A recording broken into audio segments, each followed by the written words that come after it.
Beheading, the severing of the head from the body in one stroke, or at least in theory. It was not the punishment of the wicked poor, but the privileged condemned. In the shadow of the scaffold stood queens, poets, traitors, and lovers, awaiting the fall of iron that would end not just breath, but legacy. If you've ever thought beheading was quick, clean, or even honorable, stay with us. Because behind the blade lies a silence far more haunting than blood. There is a stillness before the blade falls, a kind of silence that presses into the lungs of everyone present, forcing them to hold their breath, as if even the air is reluctant to move.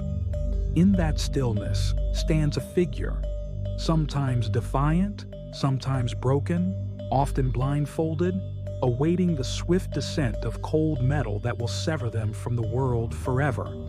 Beheading, a punishment so final, so theatrical, so precise, that it has haunted the conscience of kings and peasants alike. But what is most peculiar about beheading is not merely its violence, it is its paradox. For centuries, this form of execution was not reserved for the lowest, but for the highest. It was the punishment of queens, knights, and lords. It was, in some twisted calculus of honor and blood, considered the most merciful way to die. Beheading was, to many, a death fit for someone of status, and therein lies the first horror. In medieval England, hanging was for the common man. The gallows was a stage for thieves, rebels, and vagabonds, but the sword or axe, that was for nobility. It was swift, at least in theory, and clean. It did not involve prolonged suffering or the grotesque mutilation seen in punishments like drawing and quartering. A nobleman could face his fate upright, sometimes even with dignity, and leave behind a name unsullied by the spectacle of lesser deaths. This distinction was not incidental. It reflected the rigid social hierarchies of the time, extending even into the realm of punishment. Death, like life, was stratified. The state granted you the honor of beheading not because it respected you, but because it respected the system that made you who you were. Perhaps the most iconic embodiment of this was Anne Boleyn, the second wife of King Henry VIII. Convicted of adultery and treason, she was sentenced to die by beheading in 1536, but not by axe. Henry, in what might be called either mercy or theater, summoned a French swordsman, renowned for his skill, to carry out the execution swiftly and cleanly. Anne knelt upright, refusing to be tied. She prayed aloud, asked for forgiveness, and calmly awaited the blade. The executioner, it is said, used a trick. He cried for his assistant to hand him the sword, distracting her. When she turned slightly, he struck from behind, severing her head in one motion. There are no screams in the records, no public unrest, only the eerie quiet of a queen falling silently into history. Was it a merciful death? Perhaps. But it was also cold, orchestrated, and final, a human life calculated to end with elegance. The person wielding the blade rarely receives attention in retellings, yet theirs is a role loaded with expectation. To be a good executioner was not simply to be strong. It was to be precise, composed, and able to kill cleanly. Failure meant prolonging suffering, and in some cases, public disgrace or retribution. In England, the axe was preferred, but it was a blunt, unwieldy instrument compared to the sword. Stories abound of executioners missing the mark, needing several blows to complete the job. In 1541, Margaret Pole, Countess of Salisbury, was sentenced to death at the Tower of London. She was 67 years old. The inexperienced executioner faced with a moving, terrified woman who refused to kneel, reportedly required 10 strokes to finish her. Some accounts suggest she ran in panic as the axe chased her. Such moments were supposed to be solemn. Instead, they became grotesque theater. What does it say about a society that demands performance even in death? More than an instrument of execution, the blade itself became a symbol of power, of finality, and of state violence cloaked in ceremony. Kings who wished to send messages used beheading not as punishment, but as display. It was spectacle with intent. In France, before the guillotine, nobles were often dispatched with a sword. In the Ottoman Empire, beheadings were swift and silent, performed by master swordsmen in the palace courtyard. In Japan, during the age of the samurai, seppuku, ritual suicide, was completed by a second, who would behead the kneeling man after he had cut open his own abdomen. It was seen as an honorable death. Yet what kind of honor lies in such agony? Even in Scotland, the maiden, a primitive guillotine, was introduced in the 16th century, used to execute both nobles and commoners. It stood tall, unflinching, its angled blade gleaming like a god of steel. Each fall was both punishment and pronouncement. To watch a beheading was to be reminded, this is what awaits those who defy the order. It was a lesson written in blood. Executions by beheading were often public. The crowd gathered not just for justice, but for spectacle. People brought their children. Vendors sold food. It was a kind of macabre festival. But when the condemned was someone of status, especially a queen, a scholar, or a knight, the tone often shifted. There was tension in the air, reverence, dread. Eyewitnesses to Anne Boleyn's death describe a hush that fell over the crowd. The only sound, some said, was the wind and the murmur of prayer. When her head fell, the silence broke, but not with cheers, with exhale, with disbelief, with the shuffling of feet moving backward, away from the blood-soaked platform.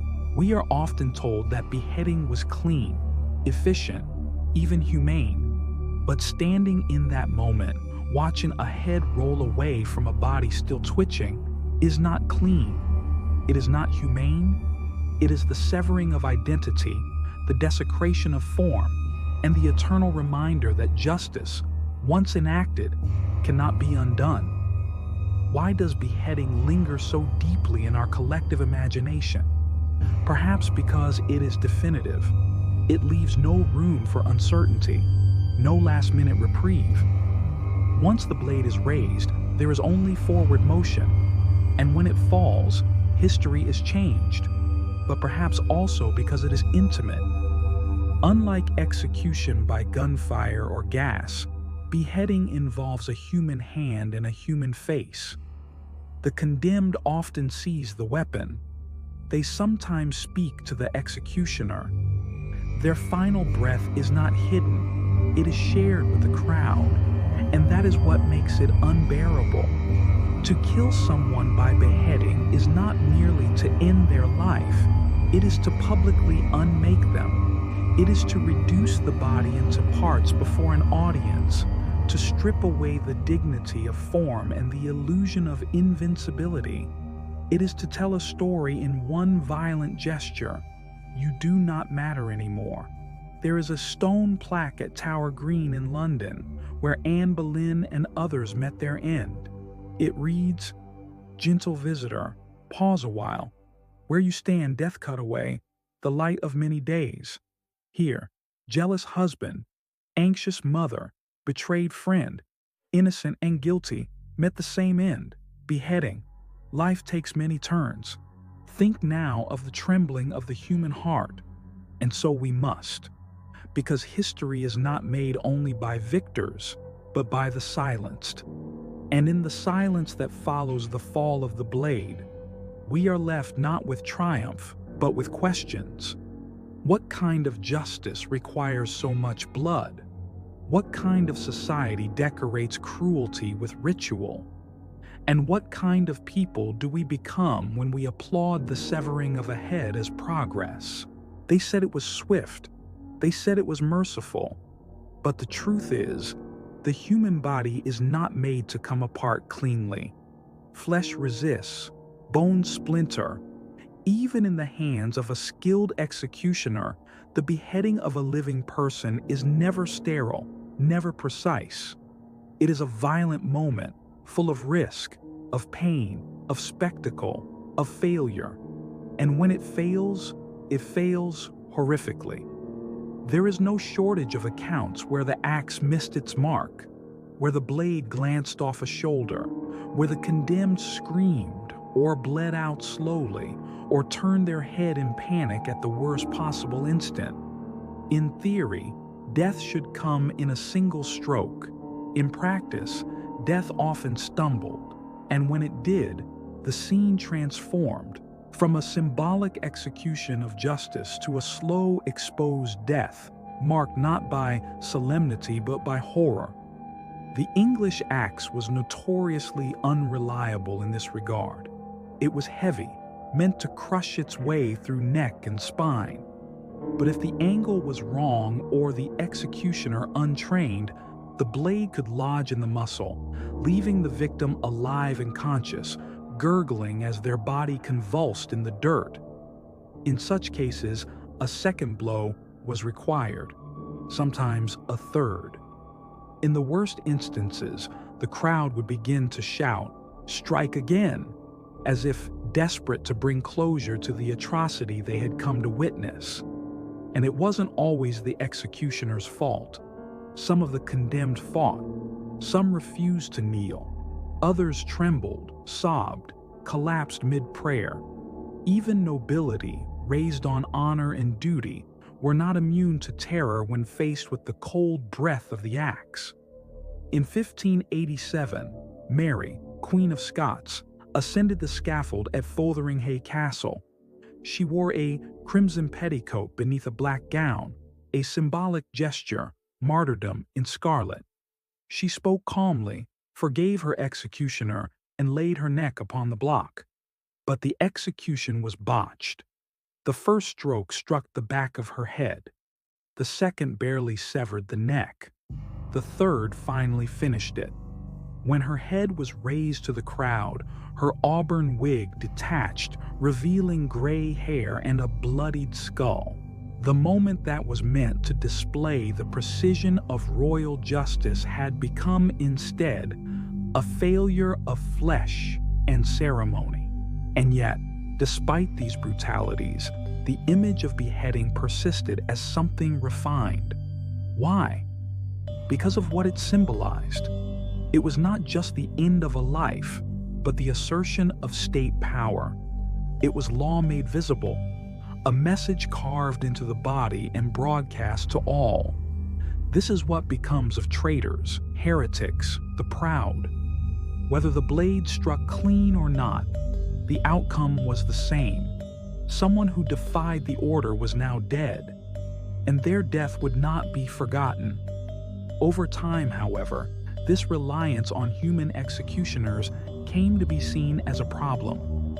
Too many mistakes, too much pain, too much chance for empathy to creep in. What the state needed was certainty, precision, an execution that could not falter. Thus was born one of history's most infamous inventions, the guillotine. Devised in the late 18th century in France, the guillotine was introduced during the Enlightenment, ironically under the guise of progress. It was meant to be humane, efficient, and, above all, equal. A machine could not be bribed. A machine could not hesitate. The blade would fall cleanly, regardless of wealth, bloodline, or guilt. It was the democratization of death. And at first, the French embraced it. Revolutionaries praised its fairness. Doctors swore it caused instant unconsciousness. Executions, Once chaotic affairs prone to error were now mechanical and predictable. The condemned were marched up the steps, laid face down in the groove, and the blade dropped without pause. Heads fell into wicker baskets, the platform was wiped down, and the process repeated. But the very efficiency that made the guillotine appealing also made it terrifying. It removed all ceremony, all hesitation, all humanity. The executioner became a technician. The crowd, once solemn or jeering, began to treat it like sport. During the Reign of Terror, the guillotine became an engine of death.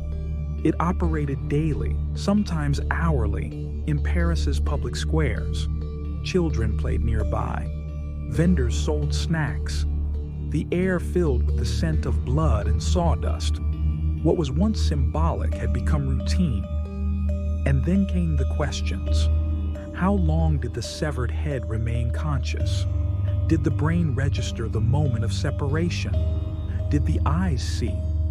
Scientific curiosity merged with sadism. Some reported that the eyes of the condemned blinked or followed movement. That mouths continued to open and close as if trying to speak. Doctors ran experiments, shouting the names of the decapitated, clapping near their ears, pinching their cheeks to see if some shred of life remained.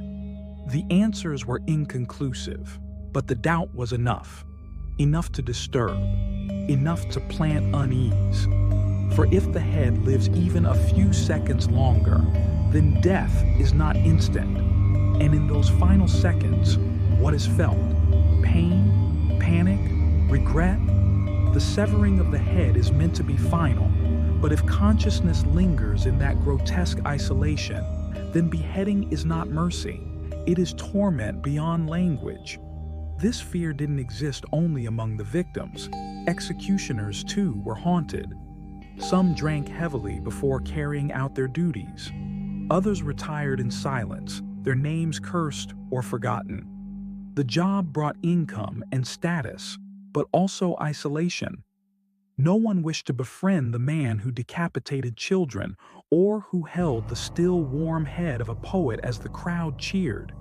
And yet, society needed them, trusted them, applauded them. For as long as crime existed, the executioner stood as the final enforcer of justice, or at least of order. But what kind of justice is this? The supposed mercy of beheading, especially by guillotine, was a myth born out of convenience. It allowed governments to kill quickly, without guilt. It allowed the public to distance itself from the cruelty of the act. No more tortured bodies on wheels. No more screams from the scaffold. Just a blade, a flash, a body gone still. But clean death does not mean clean conscience. For those who watched, there was always something disturbing about the silence after. Not the moment the blade fell, but the moment just after, when the head rolled and the body slumped and nothing moved. No cry, no resistance, just stillness and the slow soaking of blood into wood. That was when the horror set in. Not in the action, but in the absence that followed. And even for those who escaped the blade, the threat of it was constant. Writers, thinkers, reformers, they all knew the guillotine stood ready. During the French Revolution, it took only a whisper, a pamphlet, or a suspicion to earn you a place beneath it. Some begged. Others composed defiant speeches. Many simply wept. History remembers the guillotine as both an invention of logic and a tool of madness. It turned execution into industry. But even at its peak, it could not make death less human, because even when mechanized, the severing of a head is intimate. The breath of the condemned fogs the wood. Their heart still beats as they are strapped in. Their eyes see the light one final time. And even when the state pretends that this is mercy, we are left with a question not of engineering, but of morality. How much humanity can we strip away before death becomes murder? Over time, public opinion shifted. The guillotine, once celebrated, became a symbol of tyranny. In the 20th century, it still operated in France, often in the shadows, behind prison walls, out of sight. But the shame could not be hidden forever. In 1977, France carried out its last beheading, ending a centuries-long tradition. It was not televised. There were no crowds, just a man, a blade, and the same silence that had always followed. Today, the guillotine exists mostly in museums. Its wood faded, its blade dulled. Children pose for photos next to it. Few understand what it did or what it represented. Fewer still ask whether those severed heads knew for a moment that they had been torn from the world. Beheading may no longer be common in the West, but it has not disappeared. In parts of the world, it continues, carried out by sword, by machete, by fire or camera. It is still used as a symbol, a warning, a punishment. And no matter how far we think we've come, the truth remains. The blade never truly left us. It simply changed hands. A platform, a blade, a crowd. These were the essential elements of a beheading, not just a punishment, but a performance. Because no matter how solemn the sentence, no matter how carefully the words of condemnation were spoken, it all ended in theater. A human body raised above the people, brought low by iron, made silent for all to see. And the audience watched. They did more than watch. They arrived early. They jostled for space. They climbed walls and crates and barrels. They stood in the bitter cold or the pouring rain for hours, sometimes days, just to secure a good view. In early modern Europe, executions were public rituals as much as they were acts of justice. The state needed them to be seen. The people needed them to be felt. Beheading, in particular, offered something no other punishment quite delivered: a swift and visible moment when death arrived. No fire, no strangling, no stretching of limbs. Just a blade, a drop, and the finality of silence. What did the people see standing in those crowds? They saw fear, even among the noble.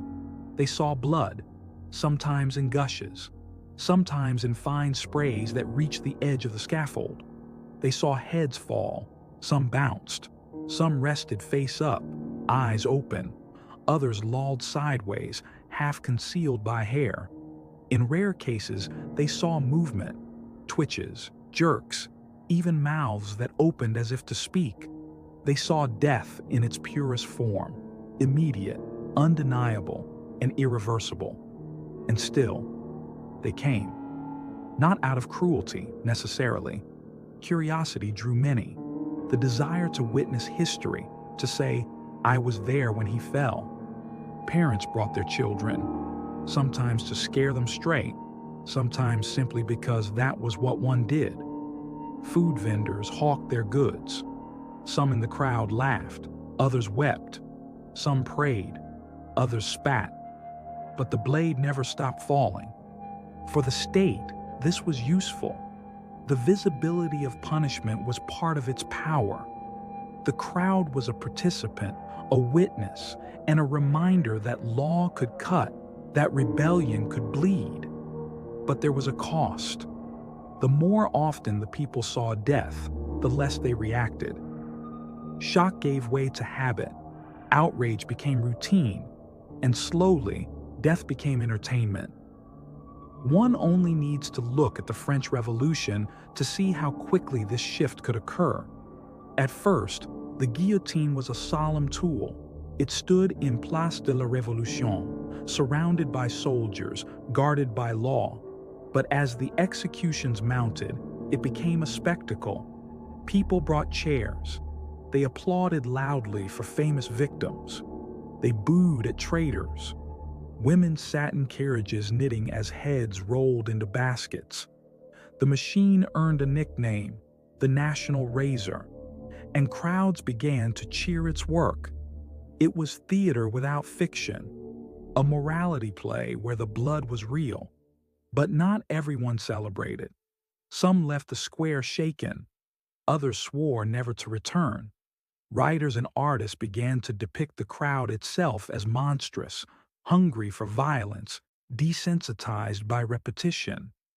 In time, even those who once supported public executions began to question whether the spectacle had corrupted the very meaning of justice.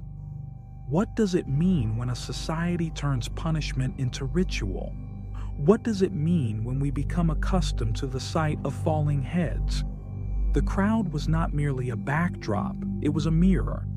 In their reactions, we see our own: disgust, fascination, indifference. We see the human capacity to adapt to horror, to normalize it, to even demand it. Because the beheading scaffold didn't just sever flesh, it reshaped conscience. But if the crowd was part of the ritual, so too was silence. Not the silence of the moment before the blade falls. We've spoken of that already. This is the silence that comes after, when the noise dies down, when the crowd disperses, when the body is removed and only the memory lingers. That is the silence that matters most. The quiet in the heart, the quiet in the home, the quiet in the conscience. What happened after the heads rolled? Sometimes they were displayed, placed on spikes above gates, dipped in tar to preserve their form, faces twisted by death, made into warnings. This is what happens, the state said. This is what we can do. Other times they were buried in mass graves, unmarked, forgotten. The bodies went one way, the heads another. Identities were dissolved, names erased. Justice, it seemed, had no room for remembrance. But memory is a stubborn thing. Generations later, those names return. Anne Boleyn, Louis XVI, Mary Queen of Scots, Walter Raleigh, Charles the Firm. Not just statistics, but stories. Not merely criminals, but people. We no longer cheer their deaths. We study them. We imagine their final words, their final thoughts. And in doing so, we ask the same uncomfortable question: were they truly guilty? And even if they were, was this necessary? Because once the crowd goes home, once the punishment is done, the only thing that remains is the wound. And history is full of such wounds. Even in cultures where beheading was ritualized, codified, even spiritual, it carried pain. In Japan, a samurai who performed seppuku relied on a trusted second to sever his head before the agony became unbearable. The trust required in that moment, between one man about to die and another about to kill him, is immense. And when it went wrong, the failure was not just physical, but moral. Honor was lost, pain was prolonged. Death, which was supposed to bring closure, instead brought disgrace. In the Ottoman Empire, the Sultan's word was law. A nod of the head could mean immediate death. Executioners were trained to decapitate swiftly, silently, often within palace walls. No spectacle, no crowd.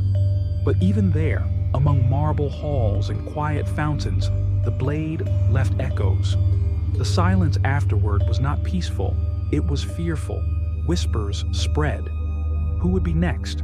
Whether public or private, sacred or profane, beheading always did more than kill the condemned. It haunted the living. And perhaps that is why the image of the beheaded still holds such power.